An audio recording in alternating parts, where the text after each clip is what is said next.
all so much. I'm so honored to be here, and really, it's quite an honor to have my gallery's artists that I represent in that wonderful space that I've heard so much about all the way in Santa Fe for so long. And so it's, I think Jackie and Shannon and Irma, who I haven't met, but I know maybe she's here, but thank you, and Erica as well for putting this whole show together.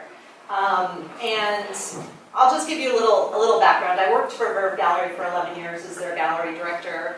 They had opened 14. They were open for 14 years, so I was there for almost 12.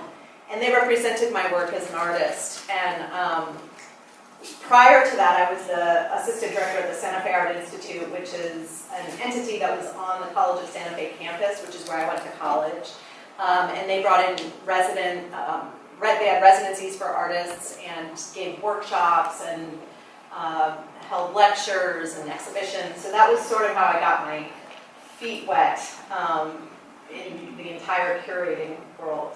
And it was a nonprofit arts organization. It was very exhausting, working there about 60 hours a week. And then I got pregnant, and I wanted to work on something maybe a little bit less stressful. And I was dropping a print off to the gallery owner at Verve for a sale he had made, and he said, "How are you doing?" I said, "I'm exhausted." And he said, "Well, you should come be our gallery director." And I was like, "Oh, really?" I went home that day, I was like, "I wonder if he was serious." Well, it was serious. He invited me to be the director there, and it was a wonderful relationship for 11 years. I helped build the artists and build relationships with clients, and really learned a lot as I went along as well, because I came from a nonprofit world into a for-profit world, which was very, it was different, but there's really a lot of similarities in the sense of you are still asking people for money in a different way. So there's a lot of parallels to the situations. And then when they told me that they were closing, it was a year ago in October, I went home to my partner, Grant, who's here tonight, and I was devastated. And as easygoing as he said, no worries, just do your own thing. And I was like, really? Can I do that? And then I thought, like, how can I not do that? I don't know what else to do with myself. I'm just experienced as being a director and a curator. And so I thought, okay, that seems natural. And within 3 weeks, I had a logo, a name, and within like 4 months I had a website, and that was in February 2017 that I announced Obscura. And I helped Verve close up their gallery and return their consigned work to all the artists, and so here I am. And we are renovating a space. I'm going to share Obscura Gallery with Grant, and he deals in tribal arts and antique American Indian artwork.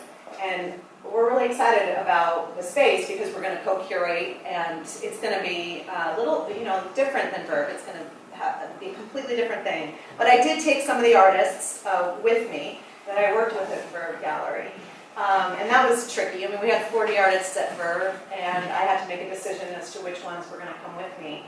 And I think when I stopped to think about those decisions, what really was one of the main things for me that has always driven me in my own work, as well as the artists that I took with me, are artists who are working in a craft, a handcrafted approach to their medium.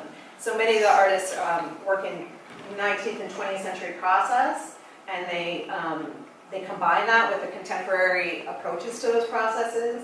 And a lot of the focus of Obscura, which is named after the camera Obscura, I'm sure you all know the reference there, is going back to sort of the history of photography and how contemporary artists are using that today. So that's the background behind Obscura.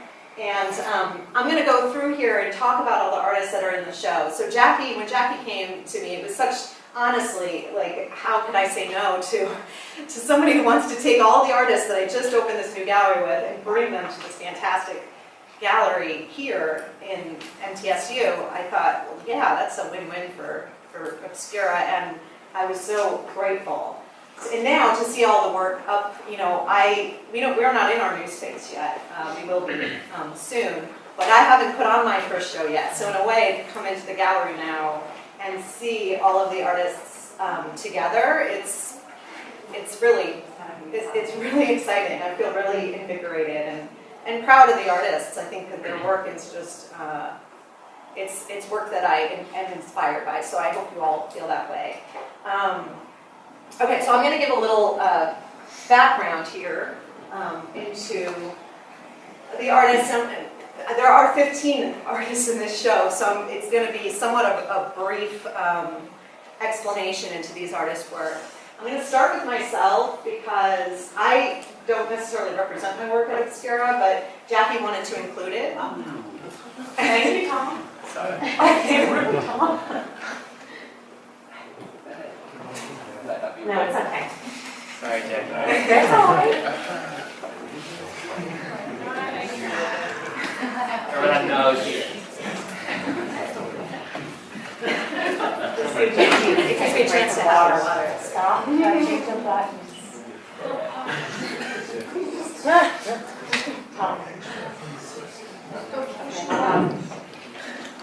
Okay. Thank you.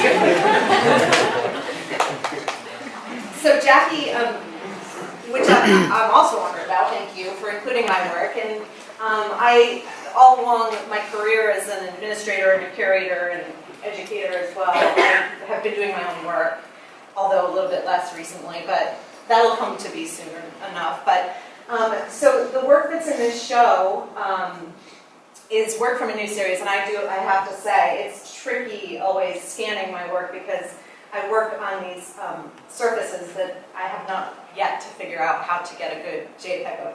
So you'll see the pieces in the exhibition different than they do up here, but this series is from the vignettes, Tales from Above, where I have been photographing and combining, compositing images of the stars and the stories of the constellations of the stars, taken from Chinese and Indian and Greek culture. And really having fun with playing with a narrative. I guess I should have said this is Vela, named from the sails of the Vega constellation. This is the cross, the Crux. This is Columba, which is the dove.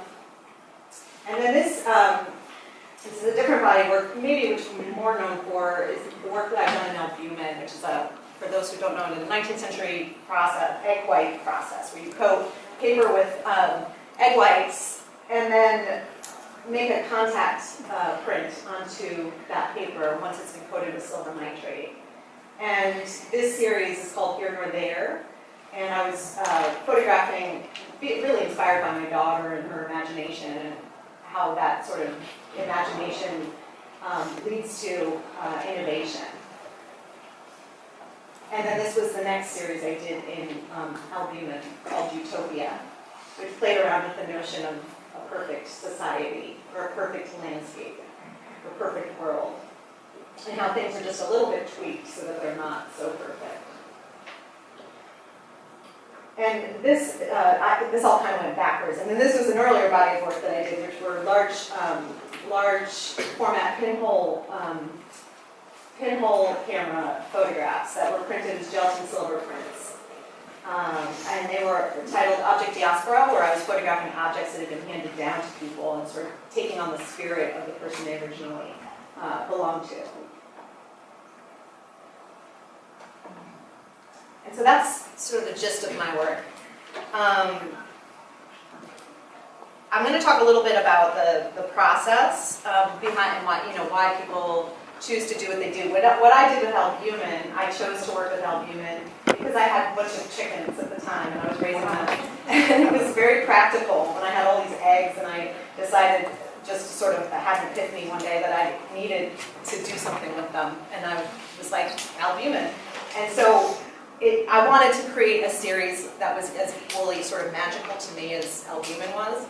And I would say that all the artists that are in this show, I think, work in the same way. So they choose a medium that they're working with in order to best get across their vision. Susan Burnstine is the epitome of this. She is an LA artist who, she's actually from Chicago originally, and she wanted to recreate her dreams because she had really significant night terrors from the time that she was really young. And her mom was an artist, her dad was an engineer, and her mom encouraged her to take photographs. So she was taking photographs in response to her night terrors for years, and trying to get the right camera. She worked with Holgas, she worked with pinholes, she worked with all these different cameras, and none of them would portray what she was trying to recreate in her dream world.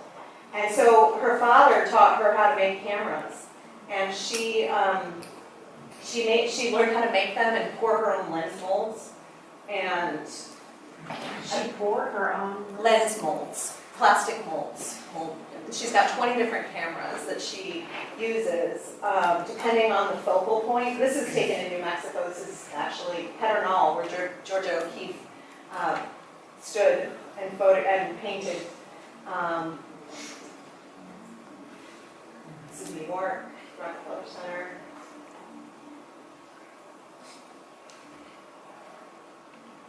And Susan has 2 books. The images that you're seeing now are from her first book, and the earlier images I showed were from her latest book called Absence of Being. And I think for Susan, her work is really, just to go back to her, it's a process for her that helps her work through sort of her daily life. It's like she lives and breathes this photography. She teaches workshops. She's constantly on the road photographing. And this is how she exists, and how she copes as well. She really has, serious night terrors. So this helps her cope through that. And what I forgot to say is that she actually photographs directly on film, medium format film, and then she prints them digitally, and then she varnishes them. She used to be in the dark room, but she can't because she's really sensitive to the chemicals. So that's why she's moved on in that way. So Susan is, I think, a good one to start with. Brigitta Carnigan is later in her career. She's going in her 80s now. And Brigitta, this is from what I've done here with this presentation is start this with the image that's in the show. So perhaps when you go in, you'll recognize their name with their image. And then I'm showing you other images that are maybe not in the show, so you can get sort of a fuller breadth of their work. So this is from a series called Floating World, where she photographed, was inspired by a book of Japanese poetry from the 7th to 10th century. And she photographed interpreting the poem, and then you'll see the calligraphy on the side is included, and that's the poet's name. She's also worked in platinum palladium, which I'm just going to go through these mediums and tell you about them because I don't know if you all know about them, so sorry if I'm repeating something you may know. But platinum palladium is a process where it's coated with platinum and palladium, or the photosensitive elements that paper is coated with. And then they're made a contact print. The negative is put onto that and exposed to UV light. So the image, like with the albumin, is the same size as the negative, ultimately. And these are images from her garden. And very influenced also by Japanese culture. And this is from a series called Terpsichore's Daughters. Brigitta was a dancer her entire life and very influenced by dance in her work. And she's actually most known, I would say, for photographing nudes and botanicals. And everything Brigitta touches is extremely eloquent. And these are hand-painted gelatin silver prints. So she prints them in the darkroom and then paints with oils. And this is probably the work that Brigitta is most known for, is her hand-painted work. Cy DeCosse, 88 years old. I have a thing for these artists who really have had a good career. I'm in constant awe of Cy and Brigitta. Cy has an entire career of working in the advertising world. In fact, he had his own advertising agency. And, but all along this time, he was working as an artist. And Cy really revived the gum dichromate and the platinum palladium process in the 80s and 90s. And then he got older and he decided he needed an assistant. And his assistant's name is Keith Taylor, and I represent him as well at the gallery because between the two of them, they have completely mastered these processes: photogravure, gum dichromate, and platinum. And so what's really unique about Cy's still lifes, which is what he's known for, is that he paints his own back. He's also a painter. He painted, but I don't have any of his paintings in this, but he paints his own backgrounds, and then he's got a studio where he lights them. And so there's something going on with the background that's really integral to his work. And this is a platinum palladium. I'm sorry, gum dichromate is a 4-color registration process. It was the first way that there was a color in the 19th century, was to have a gum dichromate process. It's probably one of the most tedious, heart-wrenching processes to work in. But they've nailed it, and they've nailed it. He and Keith really, nobody does it better. And then he photographed night blooming flowers that either bloom once a year nightly or just once a year. And that's where this series is from. These are called Midnight Garden. And he's traveled, hopped on planes overnight to go photograph these, getting wind of certain blooming flowers. So the black marks are from brushing the platinum palladium Correct. onto the paper. Mm-hmm.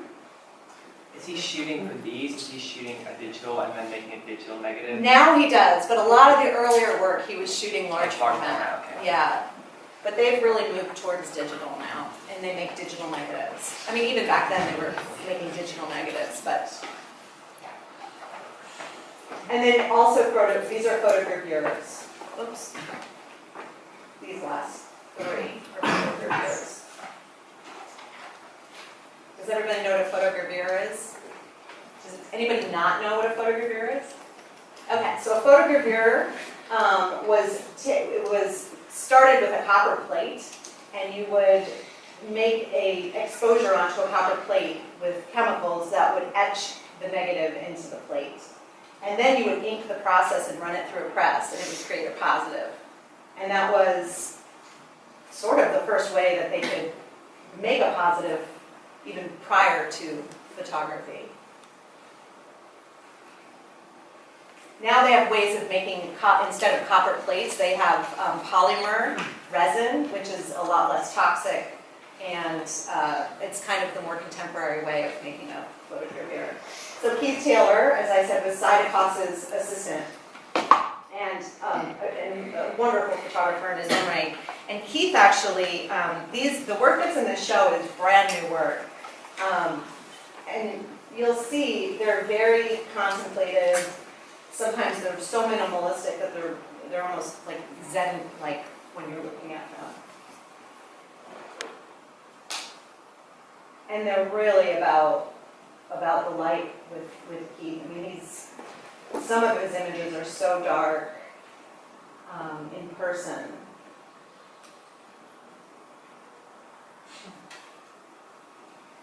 These are from the Badlands in the U.S.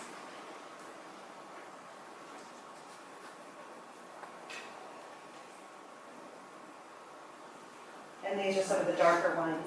The earlier ones were platinum, and these are delta and silver prints.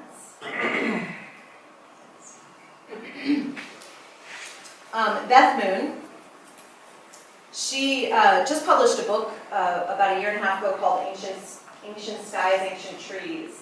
And Beth was most known for her platinum prints of ancient trees. In fact, she photographed all over the world photographing trees, and I have some of those in here. But basically, she realized at some point that she was limited. She wanted to start including the stars. So she switched to a digital camera, and she got some of these. She's photographed in southern Africa. She's been to Yemen. She's been off the coast of Yemen. She's been to Europe, Italy, and the UK, and all across the US. in both of her books. And so at one point she wanted to incorporate the stars. So she got this camera, and this camera has about a 6,000 ASA reading, which means it can read really high exposure in a low light situation. So she's able to capture the stars. These are real stars, real pictures taken. There's no manipulation going on in these whatsoever. The manipulation that happens when you do a long exposure is you get some reciprocity factor, which is basically you get like a distortion of color. And that's what's happening. Sometimes she lights them with a flashlight to give them a glow. And these trees are anywhere from like 1,000 to 5,000 years old. This is Yemen. These are the baobab trees.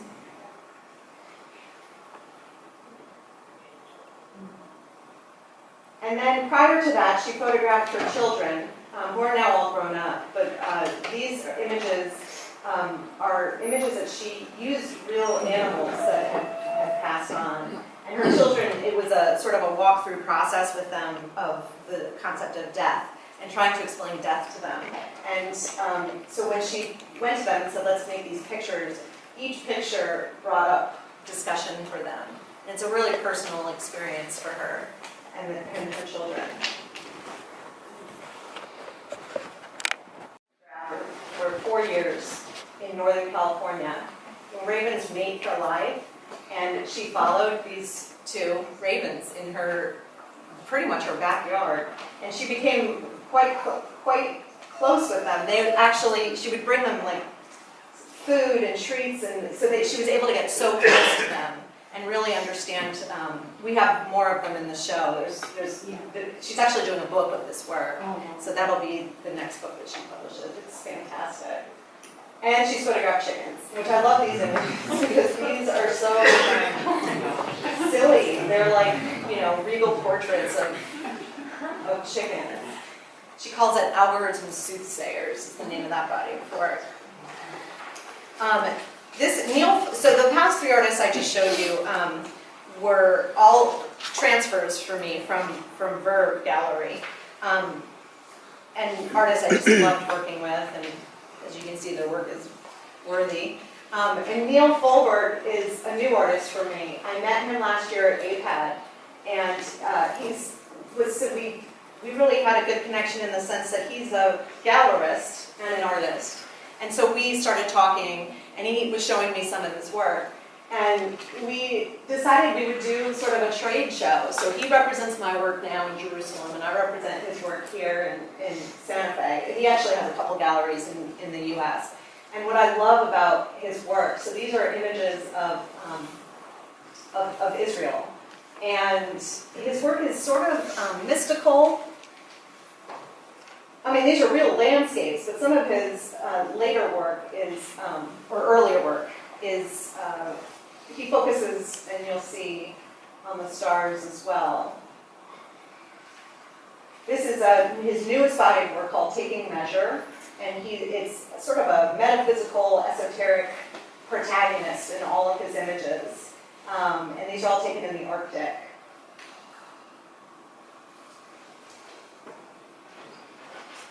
He did a series commissioned by Aperture Foundation to photograph synagogues all around the world. And this is one of the synagogues that he photographed.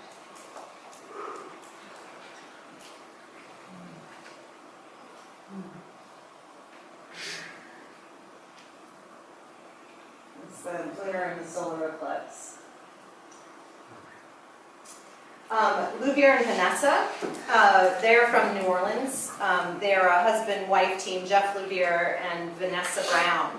And they met in college.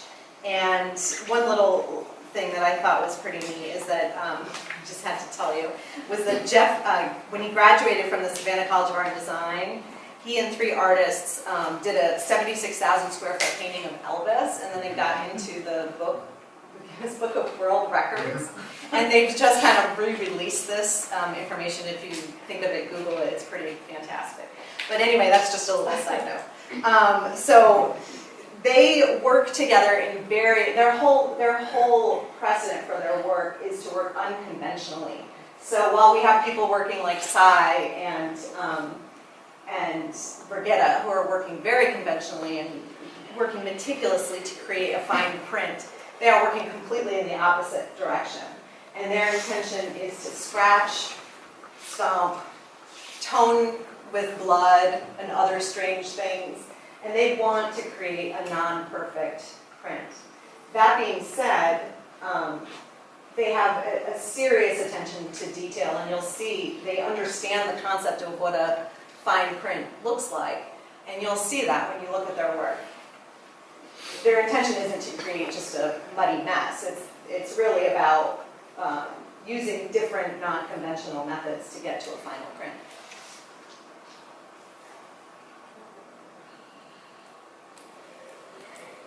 We have some of these in the show. These are the Moon series, very tiny. They wanted to kind of contradict the notion of how the moon is so large, but how you can take something so large and make it so small and juxtapose that concept of subject matter. Are those like glass plates that are? Yes, they are actually red. Okay, so these pieces are gold leaf and resin, just like the large piece that you'll see in there too. I think I've seen one of their pieces before, and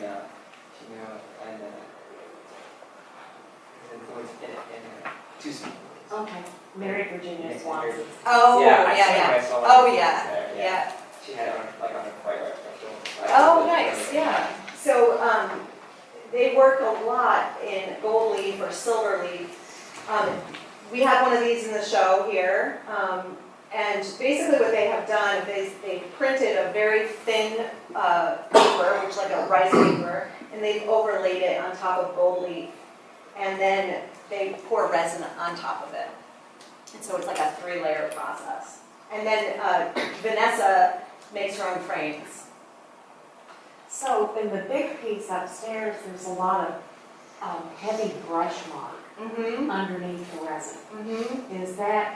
How is that? So this series is based on, it's a concept of counterfeit. They call the series counterfeit. They're all currencies from around the world that they've taken, rescanned, and then played around with blowing them up, like portions of the currency, really, really large. And what they do is they actually take a gesso and they write, if you look real closely, you'll see it says counterfeit written in the gesso underneath the resin. Okay. It's pretty subtle, but it's there. And so they are really like, kind of playing around with the idea of currency and how it's all actually, a lot of the imagery within currency is very similar in different cultures even.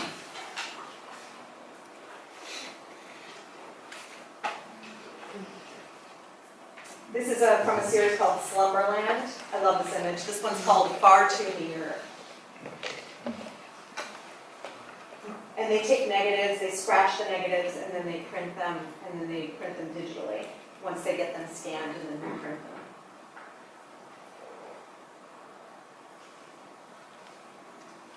This is another gold leaf piece. This is a play on French culture, actually. She's eating a little bird, and I don't remember the type of bird.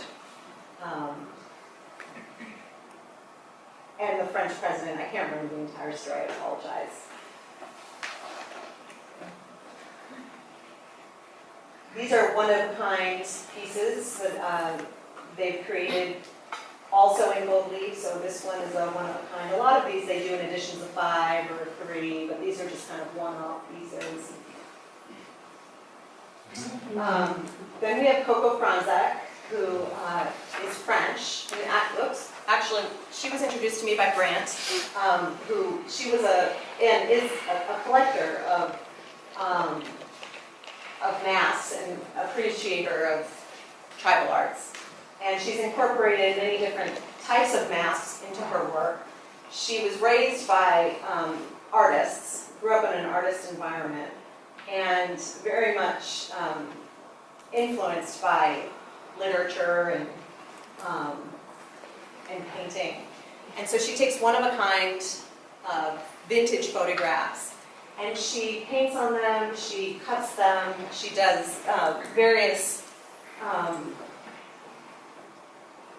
media to them.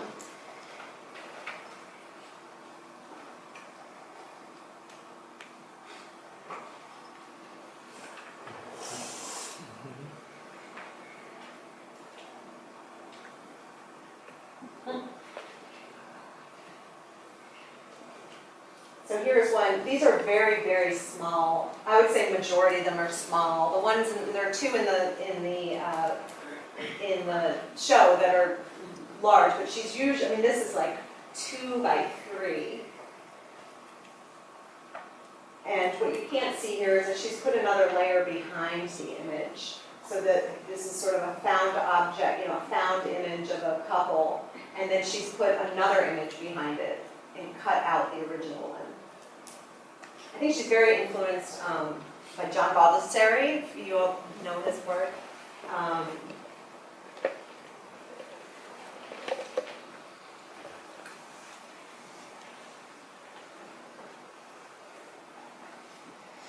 Curtis is in, Coco and Curtis and Neil. Oops.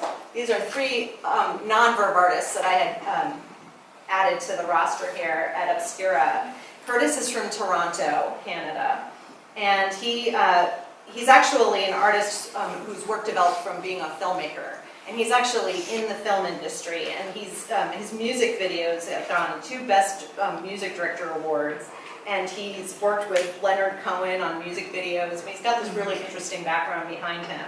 So he's sort of, his photography evolved from theatrical inspiration. And he's worked